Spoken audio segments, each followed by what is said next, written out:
Long before Olympus crowned its gods, and long before the world knew love as anything but survival and instinct, there was a moment in the churning sea when beauty itself was born. The sky god Uranus, vast and unyielding, had ruled over the heavens with cold dominance. He feared the power of his children, and so, when each was born, he forced them back into Gaia, the earth, stifling their cries in her womb. But Gaia, wise and wounded, grew weary of her suffering. She whispered rebellion to her Titan son Cronus, who rose in fury and struck down his father with a jagged sickle of stone. As Uranus fell, bleeding into the sea, his essence dissolved into the foamy waves. And from that divine union of sky's sorrow and ocean's cradle, she emerged, a figure of such radiant beauty that the sea itself stilled around her. The foam shimmered white and gold, and from it rose a goddess, Aphrodite, the one who would make hearts ache and kings abandon their thrones. She stood upon a great scalloped shell, skin glowing like polished marble, her hair flowing like silk spun from starlight. The winds, those ever-watchful messengers of the gods, gathered gently around her, not in defiance but in awe, and carried her across the waves. She drifted to the shores of Cyprus, where flowers bloomed in her wake, and the island itself bent to greet her. The Horae, goddesses of the seasons, clothed her in golden robes and crowned her with a wreath of blooming roses. Even the animals gathered close, drawn not by command, but by pure adoration.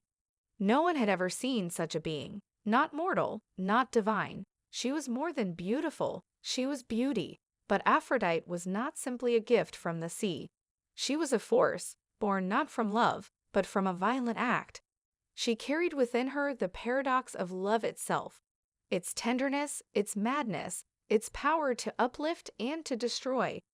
And so, before Olympus even knew her name, the world had already begun to bend around her. Aphrodite, the goddess who would rewrite the hearts of gods and mortals alike, had arrived, and nothing would ever be the same. Aphrodite's arrival on Mount Olympus was not just the coming of a goddess. It was the arrival of temptation, of yearning, of something the gods had never truly known, the ache of longing. As she ascended Olympus, her footsteps leaving soft blooms even on stone, a hush fell over the divine court. Zeus paused mid-sentence. Poseidon's ocean-blue eyes widened. Even Apollo, the sunlit god of music and reason, faltered in his tune. For a brief, dangerous moment, Olympus forgot war, wisdom, and justice, and remembered only desire. Each god looked upon her and imagined her beside them. Hers was not a beauty one simply admired, it was one that demanded possession. But Aphrodite was not fooled by the glances, the gifts, or the golden promises whispered to her. She saw it all, for she was the goddess of desire, and no one knew its games better than she. Zeus, the king of gods, grew uneasy.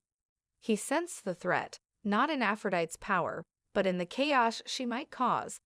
Even the gods were not immune to envy, to rivalry, and this radiant goddess, unclaimed and free, could tear Olympus apart before she ever meant to. And so he made a choice, bind her to someone safe. He chose Hephaestus, the god of fire, and the forge. Crippled from birth, scared by rejection, Hephaestus was kind and loyal, but also seen by others as the least likely to stir further jealousy. In return for Aphrodite's hand, Zeus promised him honor and belonging. Aphrodite said nothing. She allowed the marriage, not out of love, not out of submission, but out of something colder, calculation. If Olympus sought to control her, she would give them illusion. Let them think she was tamed, chained in gold. Let them relax their guard. But love, real love, is not something you command.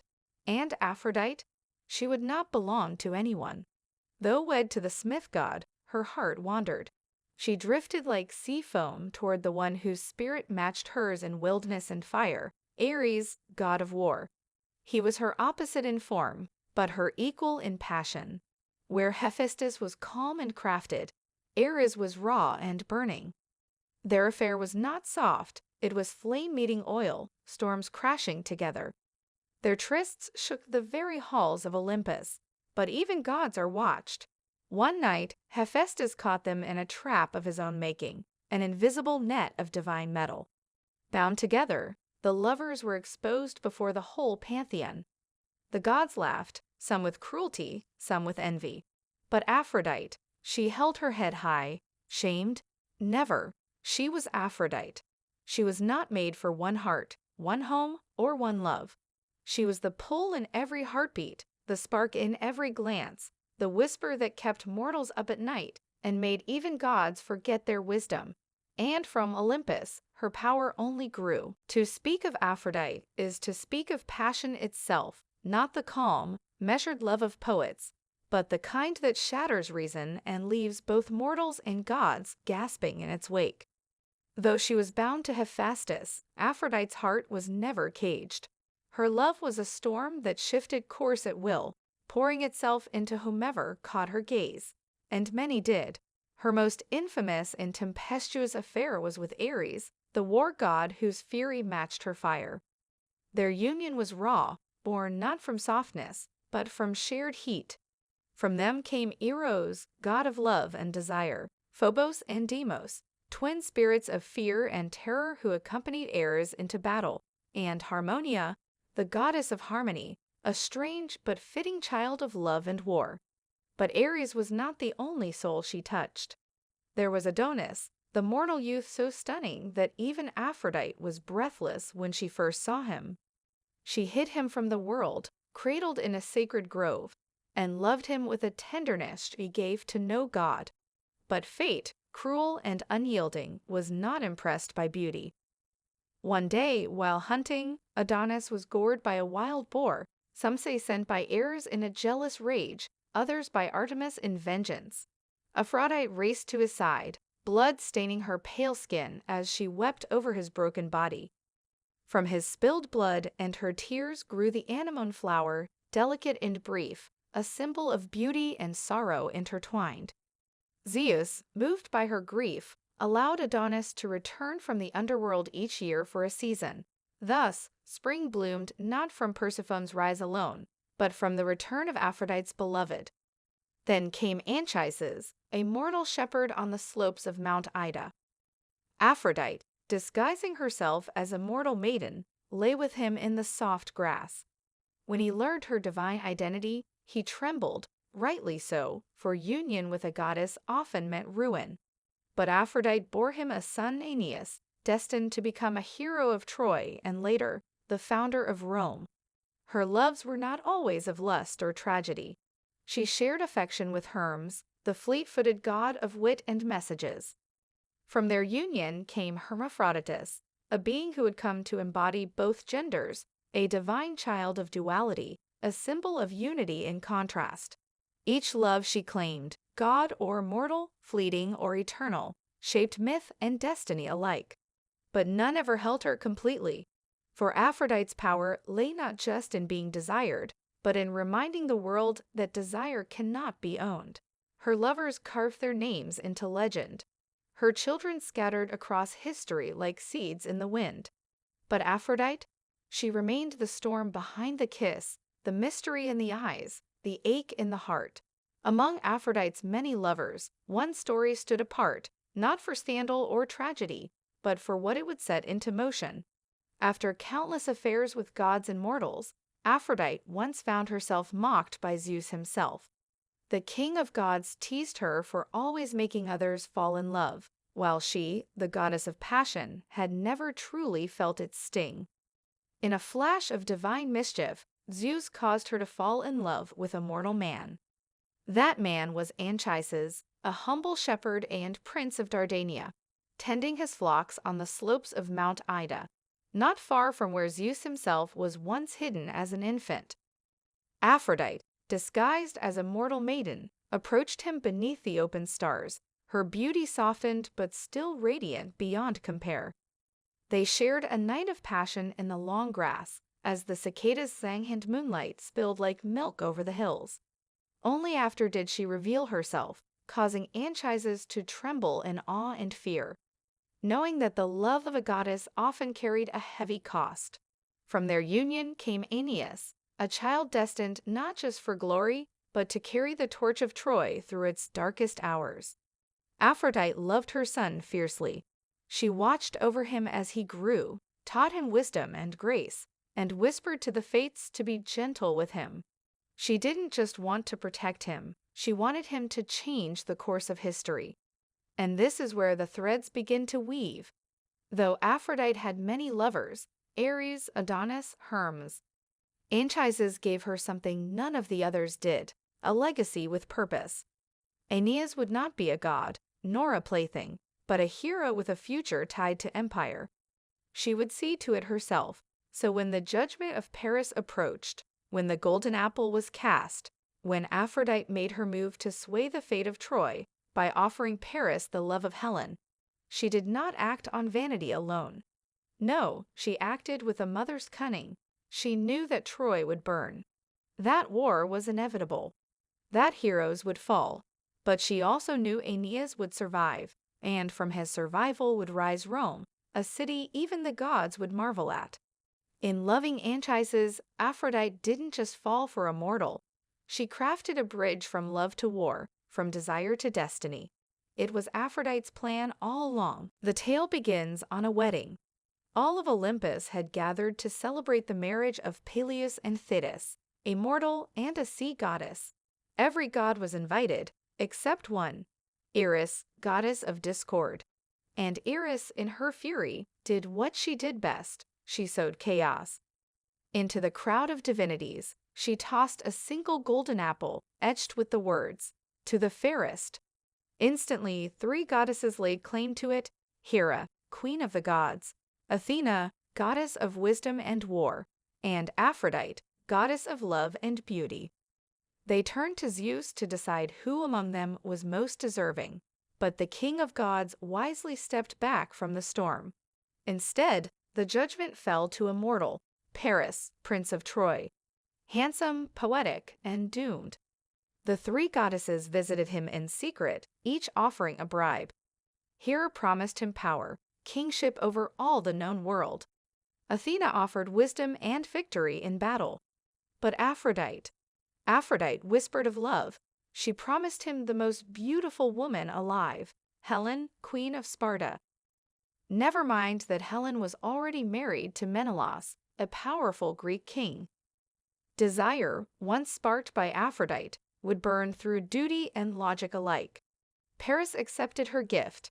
He sailed to Sparta, met Helen, and the fire took hold. Whether she truly loved him or was swept up in Aphrodite's enchantment, none can say. But when Paris stole her away to Troy, the Greeks answered with fury. They launched 1,000 ships, armies of heroes, Achilles, Odysseus, Agamemnon, marching across the sea to reclaim her. And behind it all, like a shadow, like a siren, stood Aphrodite. During the war, she did not sit idle. She fought fiercely to protect Paris and her favored Trojans, shielding him from death more than once. She carried Aeneas, her son by Anchises, from the burning ruins of Troy, ensuring that even in loss, her bloodline would rise again. For it was Aeneas who would journey far, across the sea and through hardship, to the lands that would become Rome. So in one golden apple, Aphrodite changed the course of the world. Her power was not in swords or strategy, but in hearts undone. She proved that desire could wage wars, topple kings, and forge empires. The Greeks may have won the war, but Aphrodite? She shaped the story. War is not always born from hate. Sometimes it is born from love. As Aphrodite guided Paris to claim Helen, the most beautiful woman in the world tilted. This wasn't just a game of beauty or seduction. It was the beginning of a divine gamble. Paris, young and golden, trusted Aphrodite above all. She had promised him love, and he believed it would bring joy. But love, true love, never comes without consequence. When he arrived in Sparta, Helen met him with a gaze that shimmered between fate and enchantment. Whether it was Aphrodite's spell or something deeper rooted in the stars, Helen left her husband and kingdom behind, choosing Paris and sailing with him to Troy. The winds that carried their ship also carried whispers across the Aegean, whispers of betrayal, honor, and revenge. King Menelaus, Helen's husband, burned with fury. He called upon the kings of Greece, Agamemnon, Odysseus, Achilles, Ajax, and together they launched the largest armada the world had ever seen. 1,000 ships, like thunderheads on the sea, all for a single woman. But in truth, they sailed for more than Helen. They sailed for pride, for prophecy, and for power. And Aphrodite? She stood on the walls of Troy, unseen, unblinking, watching it all unfold. She protected Paris fiercely, though he was no warrior. She cloaked him in divine favor, saving him from certain death at the hands of Menelaus. She sheltered him behind city walls, even as others called him a coward. But her true heart, her most sacred purpose, was with Aeneas, her son. As fire swallowed the towers of Troy and Hector fell beneath Achilles' wrath, Aphrodite prepared. She guided Aeneas through crumbling streets, lifting the veil between mortal and God. When he stumbled, she steadied him. When he wept for his home, she whispered of a greater one he would build. In the ashes of Troy, Aphrodite made sure her bloodline survived. With her help, Aeneas escaped the doomed city, carrying his aged father Anchises on his back and holding the hand of his young son Ascanius. Behind them, Troy died, but the dream Aphrodite planted in his heart burned bright. Aeneas would wander for years across oceans, through the underworld, and into new lands. And from his descendants, in time, would rise Rome, a city of marble and empire, of poetry and war. A city that would claim Venus, Aphrodite, as their patron goddess, their mother of civilization. And so the Trojan War was not just a battle of men and steel. It was a divine weaving of fate, where love began a war, and from that war, a new world was born. Aphrodite's role was not merely of temptation or mischief. She was the architect of legacy, the shadow behind passion, and the spark in every torch passed from Troy to Rome. The echoes of the Trojan War had long since faded, but their impact lingered like the scent of burning cities in the wind. From the smoldering ruins of Troy, Aphrodite's divine touch had kindled a new future. Aeneas, her son, had carried her bloodline away from the ashes, eventually founding the city of Rome, a city destined to rise above all others. Yet, even as new empires took root, the love of Aphrodite, Venus to the Romans, remained ever present. Her beauty, her power, her influence were not merely confined to the ancient legends of war. As the years passed, her story continued to evolve, woven into the fabric of the ancient world and beyond, in a tapestry of worship, romance, and passion. In the hearts of mortals and gods alike, her essence remained unchanged. Aphrodite was love, and love never fades. Though the world had changed, the gods still walked among mortals, blessing unions, guiding hearts, and shaping destinies. From Rome to Greece, temples were built in her honor, statues carved in her likeness, and festivals celebrated her name. Aphrodite's divine role was not just as the goddess of love and beauty, but as a timeless symbol of desire, fertility, and the untamable force of nature that flows through every living being. Her legacy would endure not in the battles won or lost, but in the hearts she touched. The ancient world, with all its wars, might, and heroism, was built just as much on the soft promises of love as it was on swords and shields. And in that delicate balance of power, desire, and divine favor, Aphrodite reigned supreme.